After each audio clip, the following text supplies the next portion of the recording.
வணக்கம். நான் சரஸ்வதி மோகன்ராஜ் பேசுகிறேன். இப்போ இது வந்து செடிங்க. என்கிட்ட வாட்ஸ்அப்பில் என்னோடய வீடியோவை பார்த்துட்டு யூடியூப்பில் செடிங்க கேட்டாங்க. என்கிட்ட இருக்கிற செடிங்கெல்லாம் வந்து என்னென்ன இருக்குதுன்னு சொல்லிவிட்டு நான் டைப் பண்ணி அனுப்பிச்சேன். அதில் 5 செடி கேட்டாங்க. நான் வந்து 6 செடியாக கொடுக்குறேன். அதுக்கு உண்டான விதைகளும் கொடுக்குறேன். இதை இருக்குது பாருங்கள், என்கிட்ட இருக்கிற விற்கிறதுக்கு உண்டான செடிகள் இதெல்லாம். இந்த கார்டனில் தான் எடுத்து கொடுக்குறேன். இதாக இருக்குது பாருங்கள், இது பால்சம்.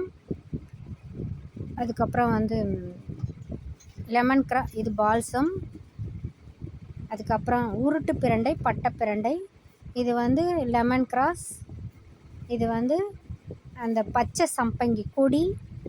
இது வந்து பேய் மிரட்டி. இது 5 தான் அவங்க கேட்டாங்க. ஒரு செடிக்கு 30 ரூபா கொடுத்தாங்க. நான் வந்து அதுக்கு எக்ஸ்ட்ராவாக வல்லாரை ஒன்று கொடுக்குறேன். அது இல்லாமல் அது இந்த வல்லாரை தான், பெரிய வல்லாரை தான் என்கிட்ட இருக்குது. சின்ன வல்லாரை இப்போ தான் நான் வச்சுருக்கேன். அது வளர்ந்ததுக்கப்புறம் விற்பனைக்கு நான் கண்டிப்பாக கொடுப்பேன். இப்போதைக்கு நான் இந்த பெரிய வல்லாரை தான் ஒரு வேர் வச்சு ஏற்கனவே வளர்த்து வச்சுருந்தேன். அதுதான் 2-3 வேர் வச்சு வளர்த்து வச்சுருந்தேன். அதுதான் கொடுக்குறேன். இப்போ 6 செடியும். இது பிரண்டை. இது வந்து உருட்டு பிரண்டை கேட்டிருந்தாங்க. ஒன்று வேரோடு கொடுக்குறேன், ஒன்று வந்து கட்டிங்ஸ் கொடுக்குறேன். இது வந்து பால்சம், கலர் பால்சம்.